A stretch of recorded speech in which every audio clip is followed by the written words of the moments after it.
മുൻ മുഖ്യമന്ത്രി വി.എസ്. അച്യുതാനന്ദൻ. അദ്ദേഹം കഴിഞ്ഞ 1-2 ആഴ്ചയായി ചികിത്സയിൽ തുടരുകയാണ്, ഹൃദയാഘാതത്തെ തുടർന്ന് ചികിത്സയിൽ തുടരുകയാണ്.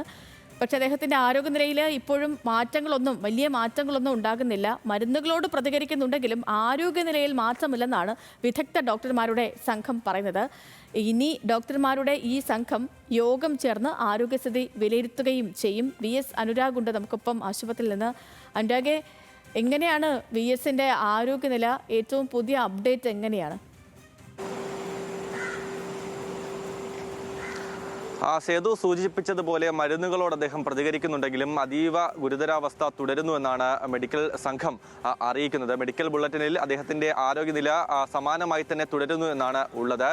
വിവിധ സ്പെഷ്യലിസ്റ്റ് അടങ്ങുന്ന വിദഗ്ധ സംഘമാണ് അദ്ദേഹത്തിന് ചികിത്സ നൽകി വരുന്നത്. അതിനൊപ്പം ആരോഗ്യവകുപ്പ് നിയോഗിച്ച മെഡിക്കൽ സംഘം അവർ ഈ സ്വകാര്യ ആശുപത്രിയിലെത്തി അവിടുത്തെ ഡോക്ടർമാരുമായി ചേർന്ന് മെഡിക്കൽ ബോർഡ് യോഗമൊക്കെ ചേരുന്നുണ്ട്. ആ യോഗത്തിലാണ് നിലവിലെ ചികിത്സ അതുപോലെ തന്നെ തുടരട്ടെ എന്നുള്ള നിർദ്ദേശം നൽകിയിരിക്കുന്നത്. എന്തായാലും അതീവ ഗുരുതരാവസ്ഥയിൽ തുടരുകയാണ്. കഴിഞ്ഞ ദിവസവും മെഡിക്കൽ ബോർഡ് യോഗം SUT ആശുപത്രിയിൽ ചേർന്നിട്ടുണ്ടായിരുന്നു. അവർ പറഞ്ഞതനുസരിച്ചുള്ള ചികിത്സകൾ കൂടി നൽകി വരികയാണ്. അദ്ദേഹത്തിന്റെ ആരോഗ്യാവസ്ഥ കണക്കിലെടുത്ത് നൽകി വരുന്ന ഡയാലിസിസ് ഇടയ്ക്കിടയ്ക്ക് നിർത്തിവെക്കുന്നുണ്ട് എന്നുകൂടി ഈ മെഡിക്കൽ ബോർഡ് സംഘം അറിയിക്കുന്നുണ്ട്.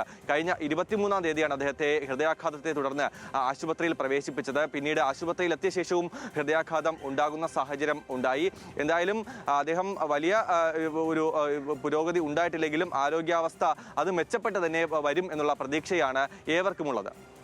ശരി അനുരാഗ്.